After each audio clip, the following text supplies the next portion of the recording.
It never really occurred to me that my wife and I would have trouble conceiving. Didn't even cross our minds in the slightest. Having a child was the next logical step. I didn't want to accept it at first. I felt like it was my fault. It hit me like a wrecking ball all at once, all the emotions all at once. Infertility is so emasculating. It's made me more aware of how I feel about what's important to me. I think I tried to escape from it a little bit. I suppose, buried my head in the sand and thought, it'll happen. I probably, like most men, didn't want any help, didn't want it, couldn't accept any help. Probably didn't cope very well with it, just buried it down, I think. I can't think of one aspect of my life that's the same now as it was before the diagnosis. Men are as much part of this as well. Why don't we say something?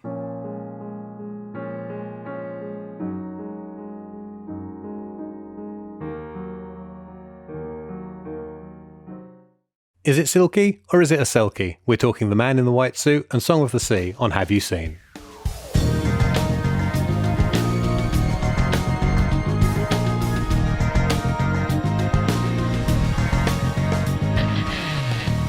Hello and welcome to Have You Seen, where I'm going to tell you again that we are doing Song of the Sea and The Man in the White Suit because I haven't really thought about how this part of the show goes. Someone who's put equal thought into this, I'm Kieran Lafort, by the way. Someone who's put equal thought into this intro is Tom Webb, who is over there. Hello. I really should write this stuff down, because I've forgotten how it's been so long since we did the original run that I can't remember how I used to get into this, and because these don't have episode numbers, I haven't got any kind of crutch of that to lean on and give me extra thinking time, and I know. It's a complete mess. I think ultimately you just have to be better at this. Oh God! Don't ask me to be good at anything. After last week, which was a litany of disasters in terms of the movies we covered and technical problems, which hopefully you will never get to see or hear, we decided we'd have quite a nice, squishy, comfortable week, I guess.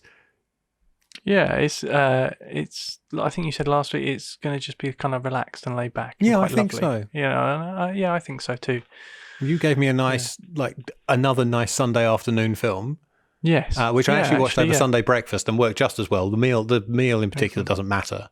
No. But I think you have to have some sort of food with it. Okay. And I pitched you a lovely Irish animation. Yeah. I have the Man in the White Suit notes open, so do you want to do that first? Okay.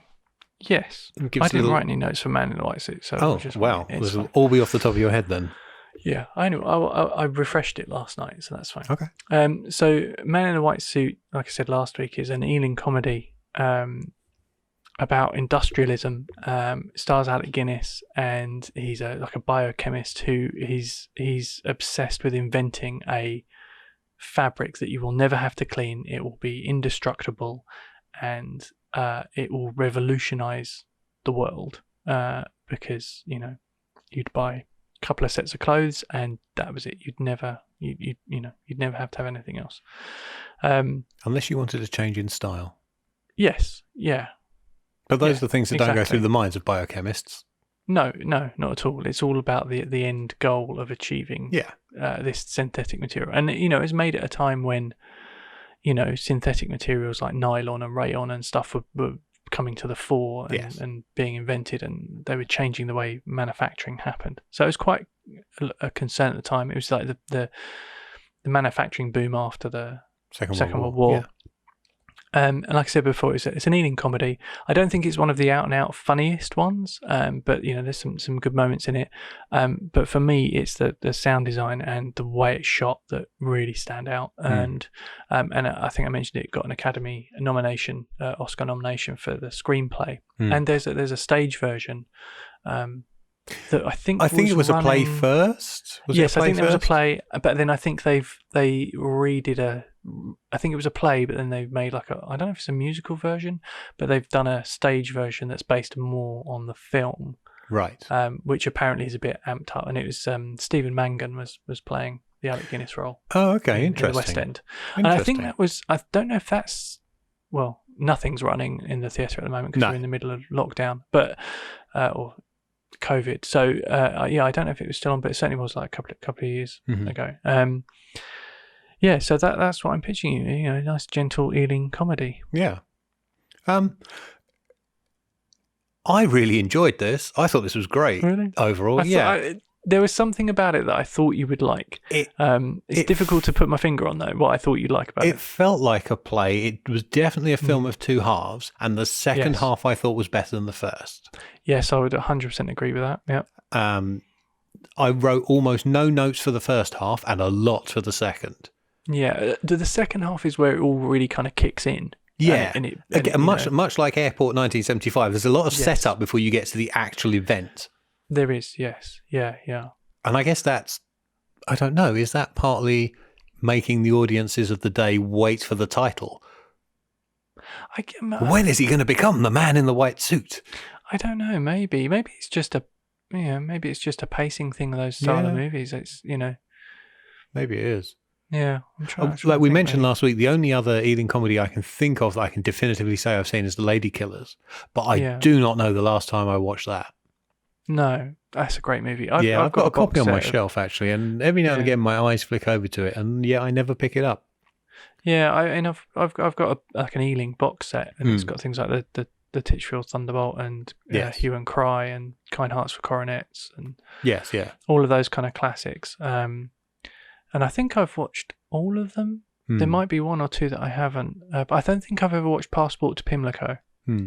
But I've seen a fair few, and there are other movies that aren't in it. I think Lavender Hill Mob might count as a. I think that does. I think that counts officially as it came out of the Ealing studio, didn't it?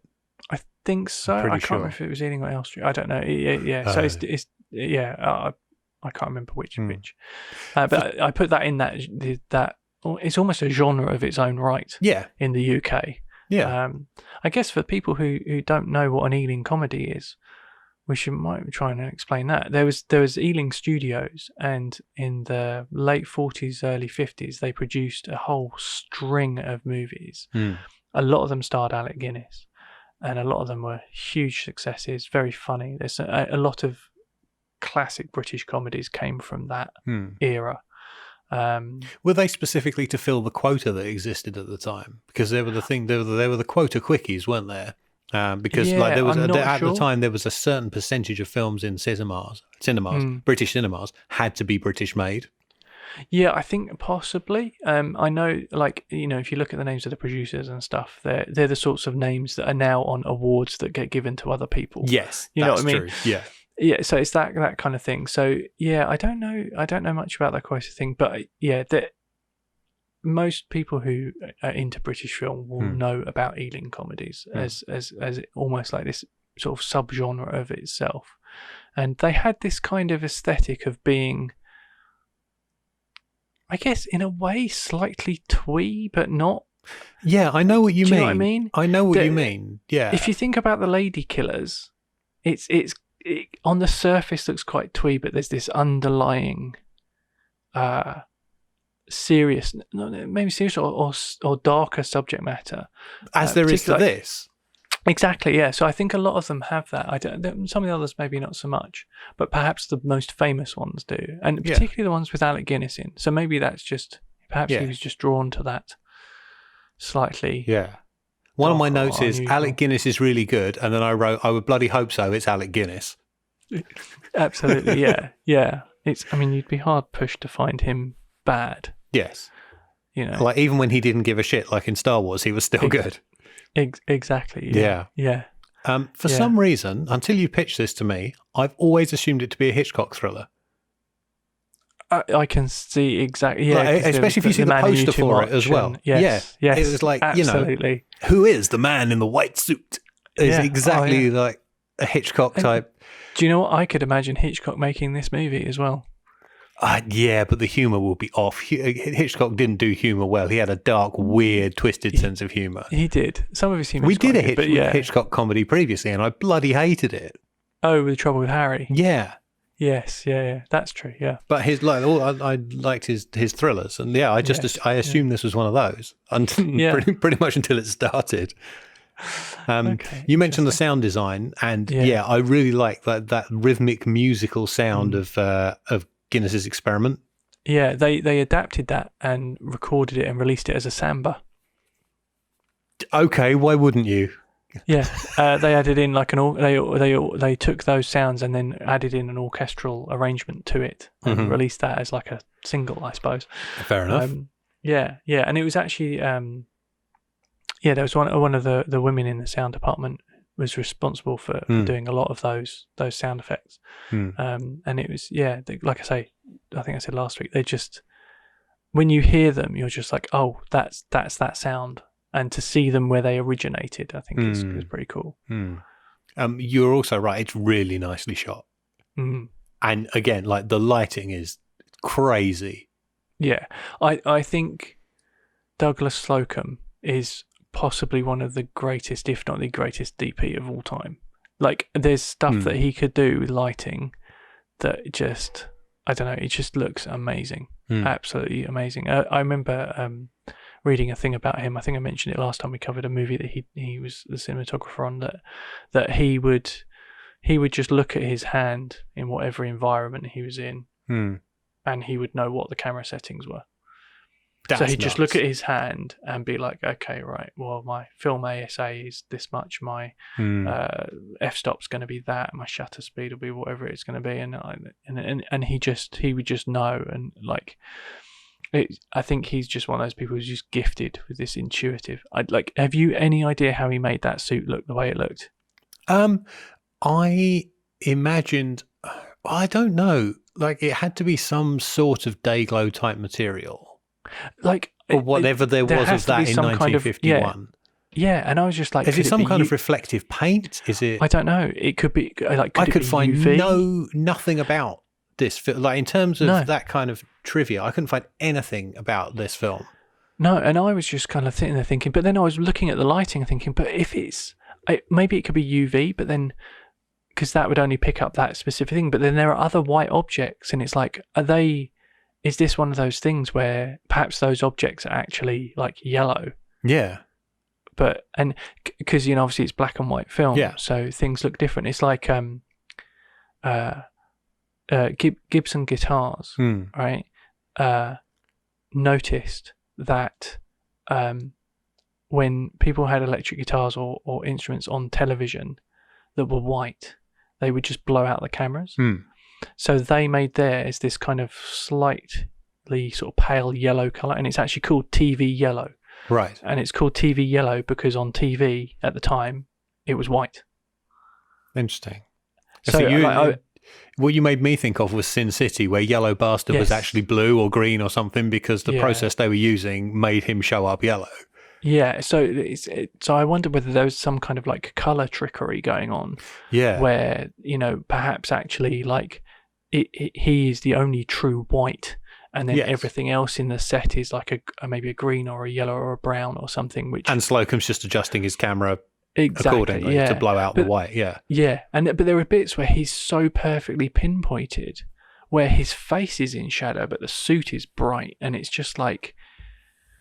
I can't remember if those were moving shots or not. Like maybe there was a little bit of rudimentary matte work going in as well to matte out the face a little. I don't think so. Like, I mean, again, I wonder whether it's a multitude of techniques and each shot had its own technique or whatever. But I just watching it back again, I was just like, that's a mastery of filmmaking that is so subtle but so beautifully done. Yeah. It just, it blows me away, really. And not just that. So, for example, they end up at his... So, we should cover the story in some sort of... Yeah. So, he works for a fabric mill. I can't remember. Corlan's fabric mill, played by Michael Gough, who people of our age will know as Alfred in the 90s Batman movies. Oh, God, yeah. Yeah. I hadn't made that connection, but of course. He works at Corlan's mill. He's given the flick when they find his experiment and it's unauthorized and a whole lot of money has been spent on it. Yeah. He ends up getting a job at Burnley. Yeah. Where it's confuses me is it's Burnley spelt with an I instead of a U, but some of this film was shot in the town of Burnley, which is spelt with a U and not an I. Yeah. So he goes to Burnley's mill, where as just like a labourer on the loading dock, essentially. And taking delivery of an electron microscope. His interest in it is noted. The lab boss assumes he is part of the lab crew, and he ends up. I think he assumes he's part of the company that have supplied it. Yes, and sort of asks him, "Can you stay on to teach us how to use it?" Because clearly, their guys don't know. Basically, ends up getting set up with a job in the lab and getting what he wanted. Yeah. Well, no, not a job. He leaves and works there for free. Yes. Which leads to a really weird scene where like he like gets the fabric stable and he's going to rush off and tell the boss, and other scientists try to stop him, and the lab head tries to stop him as well. And I'm like, he's in a mill with a research lab, invents a thing, and is justifiably excited at doing so in said research lab. And instead of asking him to explain what he's done or why he's so excited or asking any questions, they quote unquote fire him, sedate him, and pour the experiment away. Yeah. Yes. Also, if he doesn't work there, so they can't fire him, which is a line, therefore he's trespassing and they should call the police. Well, he's supposed to be just on placement there, isn't he? Right. So I think the reason they do that is they think that he's invented something he's going to take somewhere else, or like it's like it's one of those things where he doesn't technically work for them, so therefore that thing is not their IP. No, it's his. He then takes it directly to the boss's house. Yes, and there's a scene in the boss's house, and I'll bring this back to lighting in a minute. But that scene in Burnley's house is tremendous farce. With him trying to outwit the butler, the whole scene with them trying to lock each other outside, and the vase and all of that stuff. That's tremendous physical comedy. Yeah, I think the bit with the vase is probably the best gag. It's very funny. And bringing it back to lighting, the way Slocum lights that house is amazing. It's like some of it is almost German expressionist. The way he lights the balustrades on the railings on the landing, the way some of the shots are framed in there. It gets a bit a noir. Yeah, it does, exactly. Noir, to the point to like where I wondered if it was the Casablanca technique of painting the shadows on the wall at the right perspective in some of the shots. It looks tremendous. The fabric doesn't get made until 40 minutes in. No, again, 40 minutes. Yep. And given this is an 87-minute movie or 81-minute movie, that's a fair way. Yeah. What else? What did I really like? I didn't have an awful lot of notes until you get towards the end, although I did write down the line, fighting an endless battle against shabbiness and dirt, which I think should be our new tagline. Yes, that's great. The next thing that made a really big impression on me is where they're trying to pressure him into site. So essentially, all the rival mill owners kind of form a bit of a makeshift cartel, if they weren't already. Yeah. When they all realise, like, this is going to be bad for our business. Like, everybody's going to buy one suit, and then, that's it. Corland realises he technically has a claim to it because the first successful experiment was done while Sydney, which is Alec Guinness's character, was in Corland's employ, rather than Burnley's employ. And so, despite him just having signed a contract, they essentially present him with a buyout contract, which he doesn't really want to sign. And I really love the little ways in which it's made clear that Sydney is only interested in the science and not the capitalism. Yes. Yeah. Like, so he's going to sit down and sign this thing, and he doesn't have a pen, and two of the guys present him with pens, and he sees Corland's and takes it because he's interested in the science in it, because it's also a lighter. And he asks him, what's the petrol to ink ratio? And Corland's like, I don't know. And that's when he realizes that this man is not interested in the science. Yeah. Like, it's so brilliantly written and brilliantly played. Yeah. I also liked how we were shown how it will affect the entire industry from bottom to top. Because prior to that, there's a scene with the other labourers, the other workers, his friend Bertha, and some of the other people who work on the loading, all the northerners, some of whom are clearly RP actors trying to put on a Lancashire accent and failing spectacularly. Yeah. So you see how the bottom of the rung workers aren't happy with this revelation, how they think they're going to be put out of a job, and then you get to the top of the chain where it's like, well, this is going to cause our whole industry to collapse. Yeah. I think that's really well played in just 2 scenes in like 5 minutes. Yeah, I think that's something that Ealing did very, very well, was being able to appeal and play to a very wide range of class, which there was very strong class system in the UK at that time. Yeah. And I think, they often found a way to make sure that there was a relatable character for everybody within it. I was, given the other films of this period, I was frankly surprised when I first heard a Lancashire accent in it, because that just wasn't a thing. Everybody spoke like Alec Guinness does in this movie. Yeah, exactly. Usually. Yeah. It goes from the contract scene into what I wrote is a proto Jackie Chan scene. Yes. Yeah. Where they trying to get out of the office. Where they chase him around between. They get into that with cutting outside to the secretary, and her buzzer is ringing frantically, and she sighs and picks up her notepad and goes to go into the room, and the buzzing is being caused by them fighting Sydney on top of the desk and repeatedly slamming him down on the button. Yeah. Brilliant. Yeah, it's a proper Jackie Chan gag. Yeah, and then they do and then there's things with him like running backwards and forwards between the 2 rooms, like pushing filing cabinets in their way and ducking under things and getting swung at by the old man with the cane and all that kind of stuff. Like, again, like prime physical comedy. Yeah.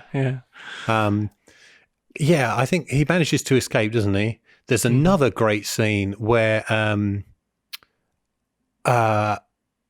he runs back to his digs, doesn't he? Yeah. To get money get money for the train to Manchester. I might have some of this in the wrong order. No, that's right. Yeah. He runs back to his digs to pick up. He's 5 short of the train fare. Runs back to his digs to pick up money. Runs into Bertha, who basically locks him in his room, his old room, which has already been let to somebody else. And that's another brilliant scene, mostly done in one shot. Yeah. Of him trying to battle her and this guy who's now in his room, and they end up getting locked in different rooms in the house. Yeah.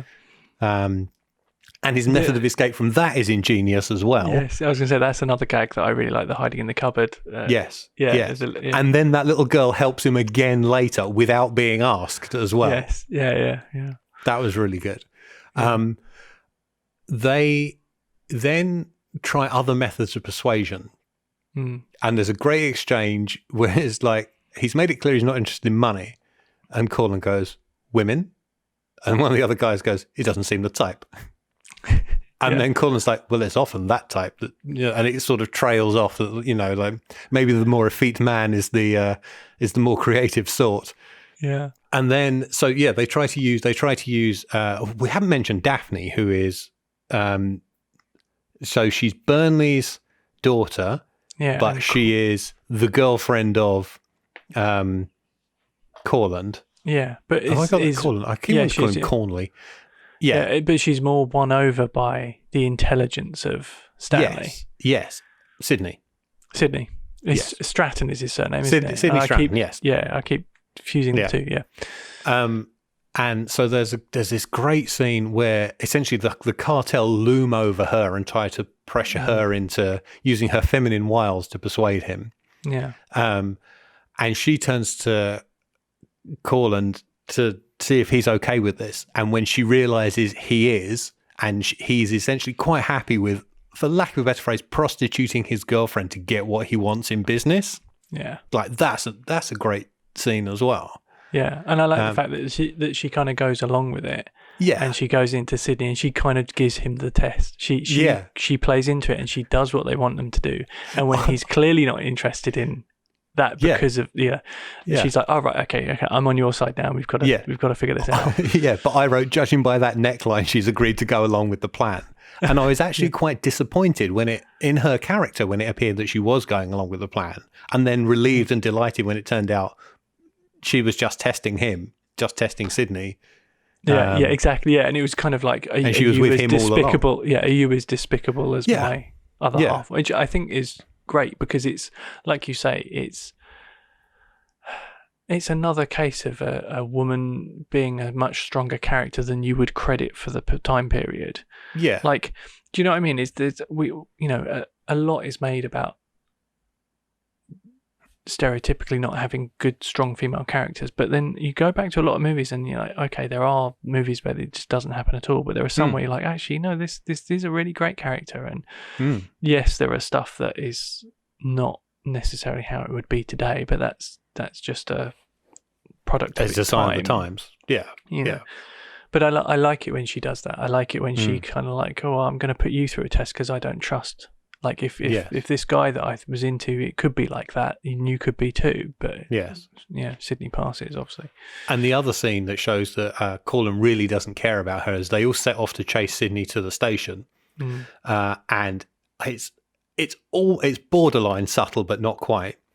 They all come running out of this room and she's already on the landing, and they all flood past her. But the one person who puts his hands on her and pushes her out of the way is Corlin. Yeah. Yeah, nice. Yeah, again, it's just those little things that I think really, really make this movie. Yes. It's the details. Yeah.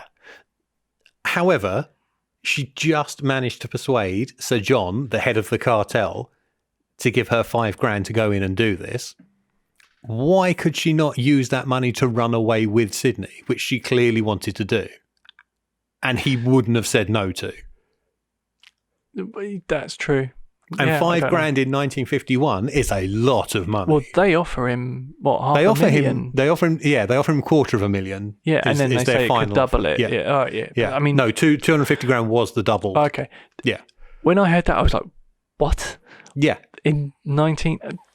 Jesus, I meant to look it up and see how much that is today, like adjusted for inflation, but it would be an absurd amount of money. Yeah.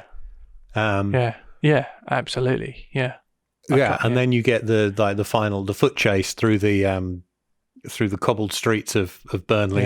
Yeah, and it was funny because I was watching this quite late one night, and my wife Nick came in and she went, "It's a bit like The Third Man," and I was just like, "Yes, yes, it is. It really That's is another great movie." Yeah, exactly. And that is genuinely one of my top movies of all time. And I was just like, "Oh yeah, okay, yeah, I can see that." Yeah. They do a great gag with a butcher finishing up and leaving his shop. Yes. Of course, all in white, who gets mistaken for Sydney. Yeah. Sorry, I'm just going to look up I can't remember who the cinematographer of The Third Man is. It's going to turn out to be Douglas Slocum, isn't it? I don't think it is. And while Tom's doing that, I guess I'll finish off with they eventually catch up to Sydney and get their hands on him. When this is after, like, one of the other scientists has found the reels of fabric that are fraying. Yes. And it turns out that it's not actually stable and will fall apart. Yeah. Which I guess, given the time frame of this movie, I guess it means it must last about a week. Yeah, something like that, yeah. And they catch up to him and put their hands on him, and his suit tears away in these big clumps. Yeah. And he's left standing in his underpants with people laughing at him. Yeah, because they say that the glow is intimated that it comes from the radioactive material that he's using to create the polymers. So it has essentially its half-life or whatever. Half-life, it is degrading. And it wasn't Douglas Slocum who did The Third Man. Oh, okay. Robert Krasker, I think. Yeah. So maybe the suit on film was just achieved by having was radioactive. wearing uranium. Yeah. Yeah.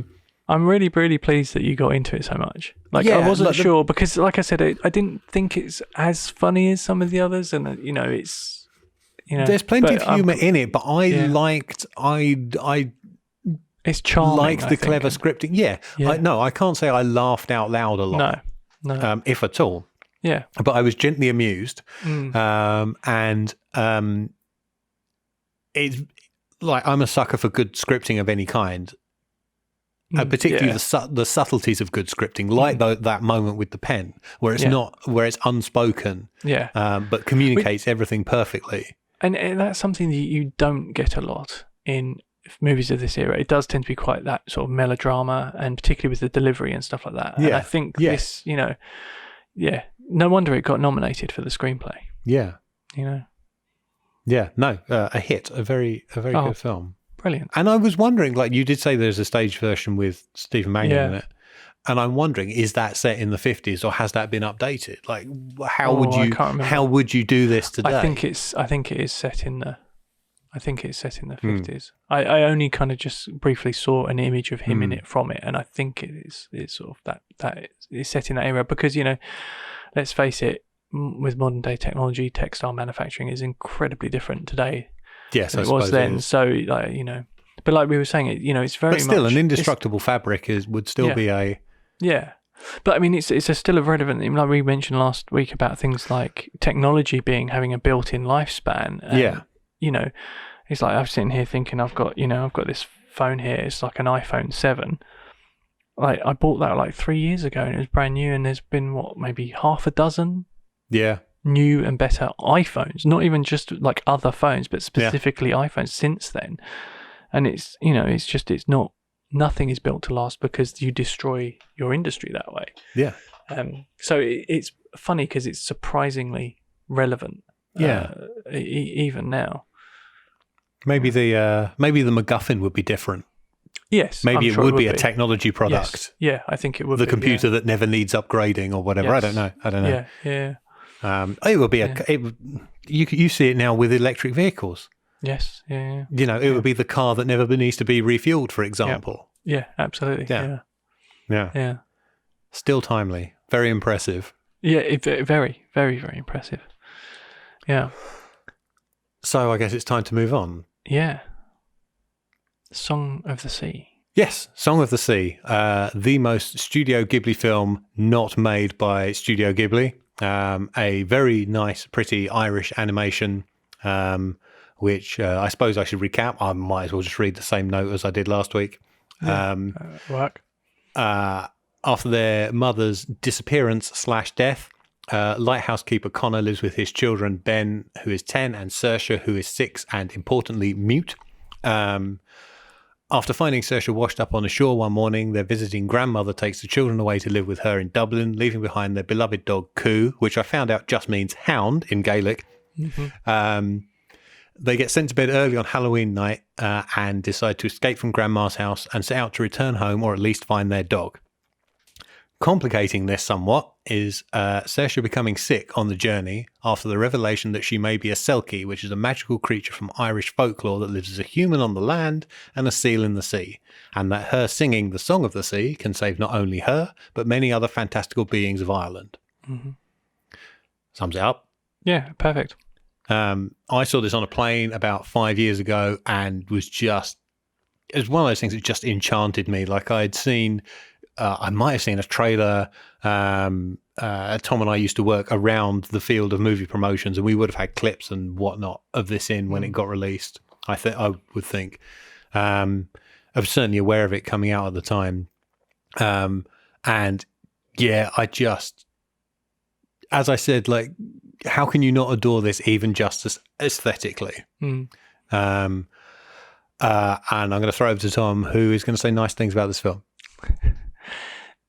You said Tom's not going to say nice things about this film. No, wait. Well, hang on. I'm really not sure. Like, I don't know quite how I feel about this film. It's a difficult thing to define because one of the reasons you pitched this to me is because this kind of weird thing I have where I find it very difficult to get into manga or anime, I should say specifically. And this reminded me of something like Spirited Away, which is very Japanese, very anime, like one of the modern classics of anime. And again, at the beginning, I found this difficult to engage with. I will say, like, overall, I think it is a lovely story, and it's a beautiful film. Like like you said, the aesthetic of it is gorgeous, and I think I want to print out every frame and just have it lining the walls. Yeah, I think it's a better looking movie than any anime I've seen. Okay, I like the aesthetic way more. I think that I think I would have got more out of it if I knew more about the myths and Irish myths and legends. That's fair. I don't think they quite. I don't know. There's a lot that kind of get mentioned in passing, and every time I'm just kind of like, is that important? Should I know that or not? Having said that, so for the first half of the movie, I was a bit kind of like, I'm not sure if I'm getting into this or not. The second half of the movie, when it becomes very clear what the driving force of the story is and what the plot is, that's when I really kind of got into it more. It's another film with a long setup before you get to. So we've done like 3 of these back to back. I know now. it's weird. So I found it utterly charming. I liked the way it dealt with a lot of the themes that it deals with. And it's, you're right. It's a lovely, lovely film, and like it's interesting. The animation style, the thing that I've seen that resembles it the most closely is a thing on CBeebies called Sarah and Duck, which is quite. I've seen that. Yeah, which is quite a little charming thing about a little girl who's got a pet duck. It's not that similar, but it's the closest aesthetically that I can think of. No, I get it. This is sort of like the big budget version of that. Yeah, yes, it is. Again, like Sarah and Duck is like, essentially it looks like illustrations in a book that have been animated. Yes, which is this in abundance. Like I can imagine this as a book. Each picture is a full page, and the text is printed over the top. Yes, absolutely. I can totally see that as well. And I thought it. I was again, like when I watch a movie like this, I think, would I show this to Lucy? She's 3.5. And in some respects, yes, some respects, no. I think it's a film that I definitely will show her at some point, because I think not yet. Yeah, because I think there are things that she might find just a bit too scary, or in fact she might just not engage in it at the slow burn at the beginning. It's a weird. Sometimes she does, sometimes she doesn't. There are movies that she loves that are quite slow.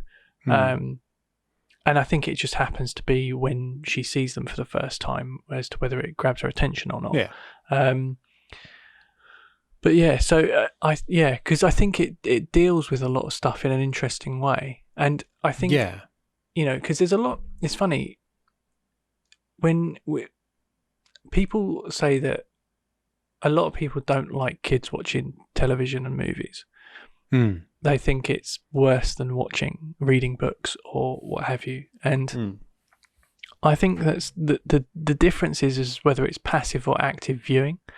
Yes. So I think because my wife and I are so into films, when we watch stuff with her, we actively engage with it, and we also try to make her watch stuff that, even if she doesn't realise it, has some kind of good moral fibre. Yeah, either it's good characters or a good story, or it's or it might be something on CBeebies that's specifically a learning aid, like number blocks or alpha blocks or whatever, which she absolutely loves.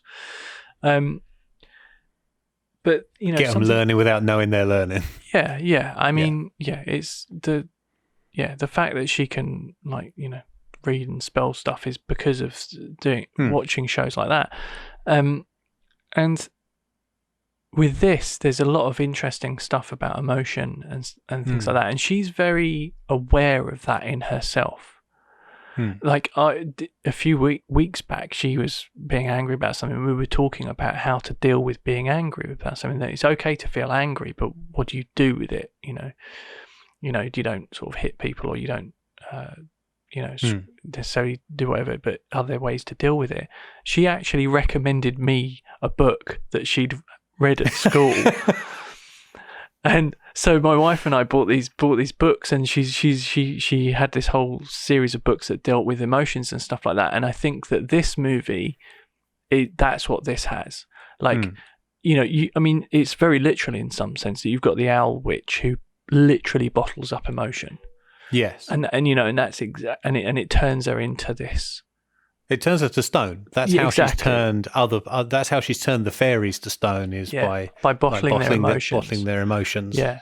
When it turns out she's doing it to herself as well, and that's why she's slowly, bit by bit, turning to stone. Yeah, and I think that's a very interesting thing, because I think it's very important to reinforce the fact that negative emotions are important, and negative emotions have to be felt and expressed, and it's about managing those so they don't have negative consequences.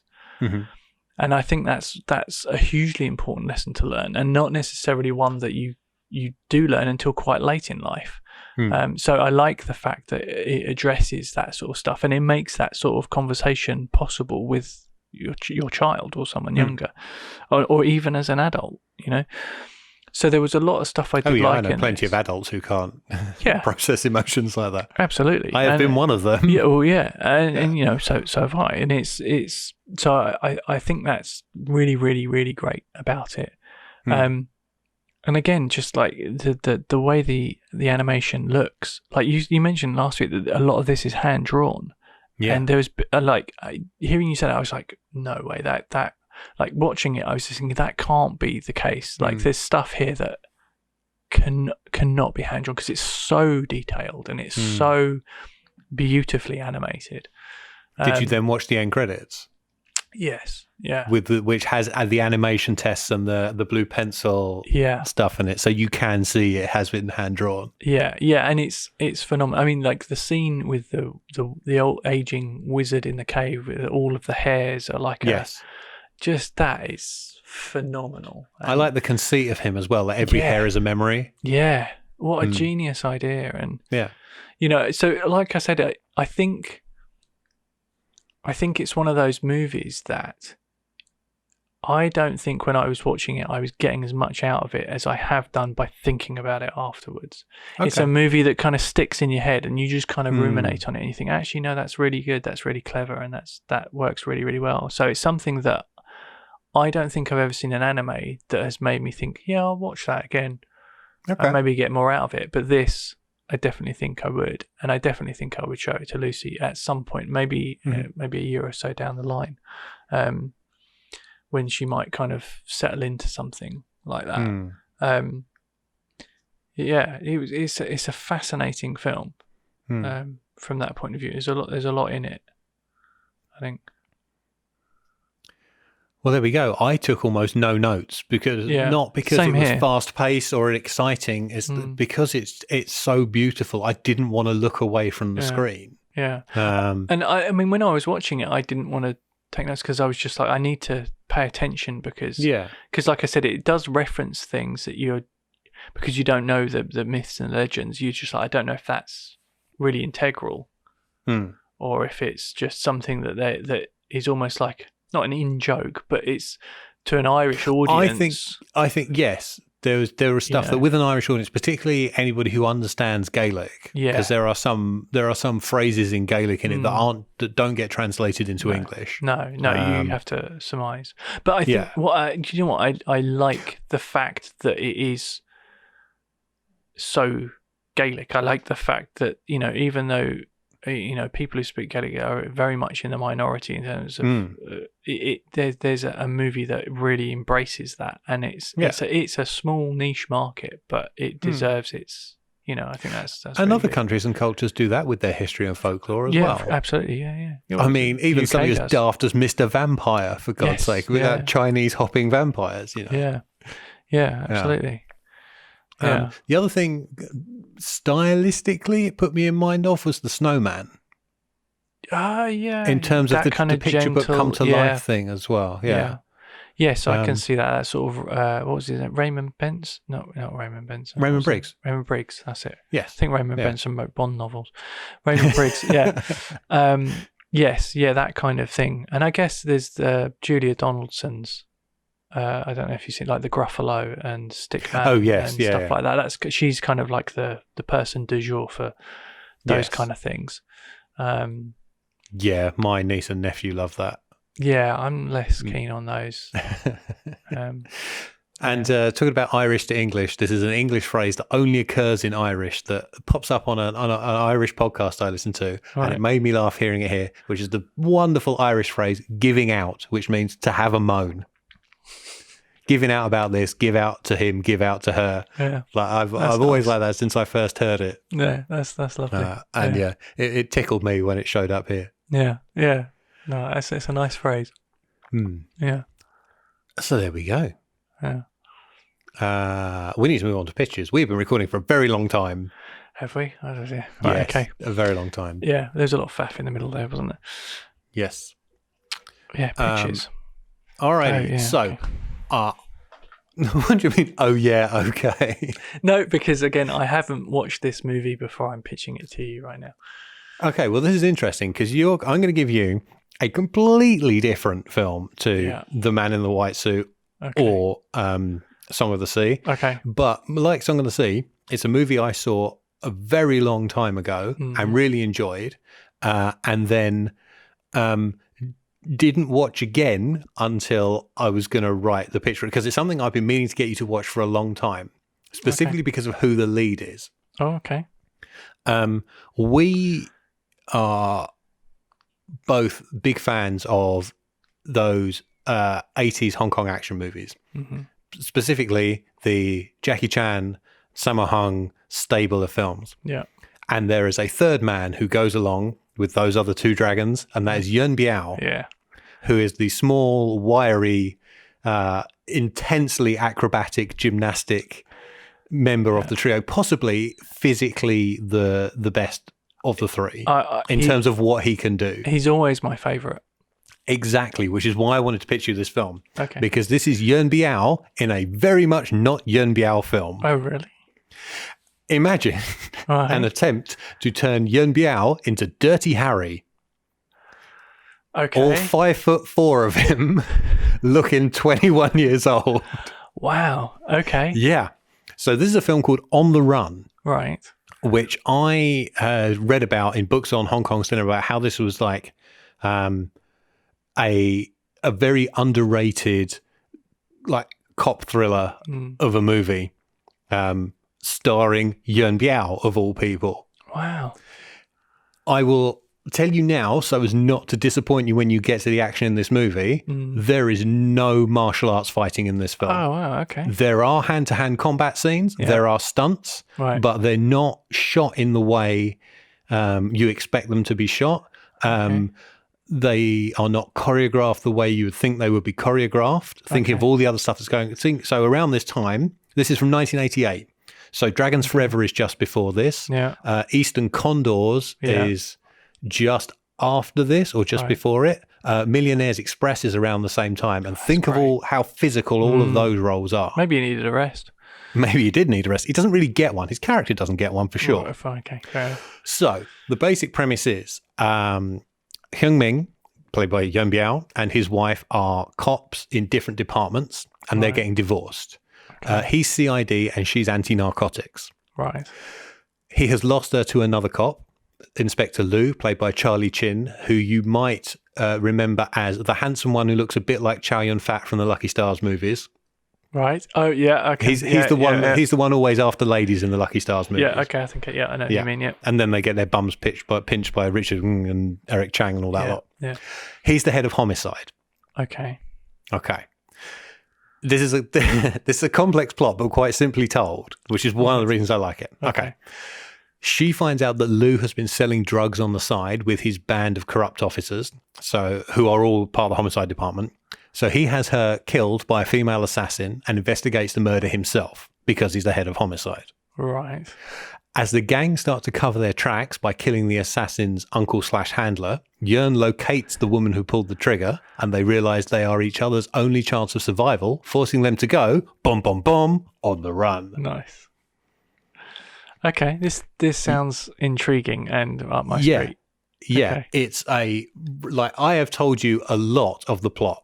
Okay. There. Yeah. That's maybe the first 15 minutes. Oh, it's one of those movies. Okay, Yeah, fair enough. this right. is 86, 87 minutes maximum. Yeah. And it moves like a bullet. Okay. Awesome.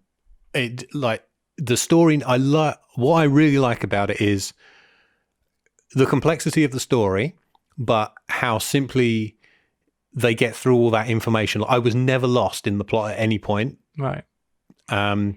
The performances are very good, I think, for the most part, until it goes a bit melodramatic at the end. Yeah. It's more reminiscent of a Western cop thriller than any of the genres that were prevalent in Hong Kong at the time. Okay. Interesting. So 1988, Yeah. at their peak at this time, are the Jackie Chan modern martial arts movie, Yeah. that kind of hyper choreographed action, Yeah. the Girls with Guns stuff, which was Michelle Yeoh being female Jackie Chan in things like Yes Madam and The Inspector Wears Skirts and the Cynthia Rothrock stuff and all those movies, and John Woo heroic bloodshed films. So this is 2 years after A Better Tomorrow, Gotcha. 1 year before The Killer. Right. Okay. All right. I need to prep you with two things. Mm-hmm. There are some errors in the subtitles that will require some interpretation. Right. For example, there's a use of the word study when they actually mean teach, because otherwise it doesn't make sense. Gotcha. Right. And Yuen Biao is told to head a newspaper when they mean read it. Okay. And the music is absolutely fucking diabolical. Okay, fair. Okay. It honestly sounds like the composer was just making it up as they went along. That's what they do, isn't it? Pretty much, yeah. Anything else I think I can save till next week? Sure.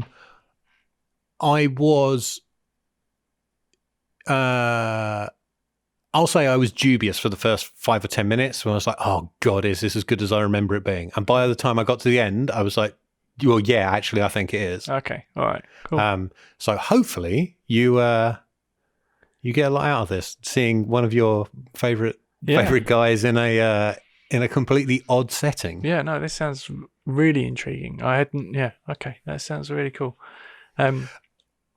You are getting a VHS transfer because that's the only way it's released in the UK. Fine. I still have a VHS tape, which I'll display in the corner of my camera setup next week. Awesome. Yeah, excellent. Okay, so I'm going to pitch you another movie. It's a bit more action. I'm trying to think if I've only seen this once or twice. Mm-hmm. It's a movie I'm really surprised you haven't seen. And it's a movie that I remember thinking, now this will be a test to see whether this is true or not. I always remember thinking it was going to be a very specific type of movie, and then when I watched it, it was actually quite different. There was actually a lot more of a serious subplot and subtext to it. There's actually a lot more of a serious message to it than I had ever thought, and it was actually it was something that it was completely different to what I thought it was. So I'm going to pitch you First Blood. Oh, yeah, no, you're dead right. I haven't seen this. I haven't seen any of the Rambo franchise. So I've seen 1, 2, and 3. Okay. I'm aware they get progressively more ridiculous, a la the airport films as they go on. Yeah, or Death Wish. So it's very much a point of case, I think, of being 2 and 3 are what you think Rambo is. But 1... Because they carry the Rambo name. They do, yeah. And this is very different to that. Okay. So, for me, when you think Rambo, you think Stallone, massive machine gun. Huge muscles, oiled up, huge... Red bandana, like gunning down commies. Yeah. When I watched this for the first time, I was just like, oh, wow, this is a really interesting take. And what I realized was this is a point when Stallone, in his career, at the beginning of his career, he was more of a contemporary of De Niro and Pacino than he was Schwarzenegger and Lundgren and Van Damme. So he had 2 possible career paths. He took the action movie, but he could have gone into that very serious actor. So with Rocky and with First Blood. So the second and third Rambo movies are very much action movies where Rambo, this one-man army, is going in and rescuing people. Like the second one, he's going back to Vietnam to rescue people, and the third one, I think, is Afghanistan. Right. And anywhere he can just shoot a lot of minorities, essentially. Exactly, yeah. And it's it's exactly what you think of it. The first film is set in the US, and he's a war veteran. Sorry, my what just happened there? The timer on my lighters. It's 1:00 in the morning as we're recording this, which means the timer on my light has just gone off. Right. So this is set in the US, and he is a former Vietnam veteran, but he's basically a drifter. He's just making his way through the US, and he comes into a small town, and there's a sheriff or a cop played by Brian Dennehy, and he takes one look at him, and he's not for this town. And basically, it's almost like in the heat of the night, it's like it's outsider coming up against the law, and it's really kind of about how difficult it is for veterans to reintegrate into society. So that setup sounds like almost like a Western. Yeah, it's very much like a Western. And yes, there's action in it, and there's there's all that kind of stuff. And it's like, do you remember we talked about this? We didn't cover it on the show, but it was kind of in the hiatus that you watched Commando for the first time, and we're just like completely surprised by that. I feel like it's very similar to that in a way. It's but Commando does have rippling muscles and massive machine guns. What actually surprised me? So does this to an extent, but it's different from that. It kind of like, it has the action element that I expected. It wasn't the setting I expected it in, and it's also not. It's there's a serious message behind it, I think, as well. Yeah. So I'm intrigued to kind of see what you think of it and where we go with it, because early career Stallone is very different from what you think of with like Tango and Cash and then he eventually revisited it with Copland, didn't he? When he that was his next chance to properly act again. Yeah, I saw that in the cinema, and again I was just like, wow, who knew Sylvester Stallone could do this? And because it was before I'd seen either Rocky or First Blood. And I think the later Rambo films, well, not even later, the other Rambo films have put me off wanting to watch this in the past, even though I'm now older and aware that it's not like the others. Yes, yeah. I mean, and to be honest, I think the modern day Rambos, if you like, so because they're just releasing now, I think, Last Blood. I think, which apparently is utterly appalling. I can imagine. I think the one, because I think number 4 technically is just called Rambo, and then maybe 5 is John Rambo, and this might be 6. I don't know. Yes. I can't remember. I don't remember because no, I'm not up on my Rambo franchise either. I think they did try to get it back to that serious thing, but I don't know if they've succeeded or not. But hey ho, I think you'll find this interesting, and I deliberately sort of didn't watch it again before pitching it to you. So I'm doing this pitch based on my memory of watching it over 10 years ago, and it not being what I expected. So I'm kind of intrigued to see whether I was right that time as well. So I figured it would be a fun way to approach it. So we can both have fresh eyes on it. Exactly. Yeah. Next so I thought that'd be around. more interesting. So that's it. Looks like it's Rambo versus Yuen Biao. Yeah. Wow. I mean, if Yuen Biao had any kind of name power in the US, he would have been in the Expendables movies long ago, wouldn't he? That's true. Yeah. Jet Li pipped him. Yeah, I guess so. Well, I guess if you have seen Rambo, no, not Rambo. What's it called? It's called First Blood. If you've seen First Blood, which is likely, or On the Run, which is much less likely, you are welcome to get in touch with us on Twitter at HYS Podcast, on Instagram also at HYS Podcast. We're on Facebook, facebook.com/Have You Seen Podcast. The website is haveyouseen.net, and the email address is hyspodcast@gmail.com. I almost came out the old one that doesn't work anymore. Tom has something else he needs to plug quickly before we take it home. Yes, I do. My feature documentary, The Easy Bit, is now available on Vimeo on demand and also on Prime Video for rental. So you can go and check that out. It's about what it's like for men to go through fertility treatment. And it's 6 guys sort of telling their stories and opening themselves up to the world to, be truthful about how it felt for them to go through a pretty traumatic experience. So yeah, go rent that. Alrighty, there we go. And I guess we'll be back next week fighting the endless battle against shabbiness and dirt.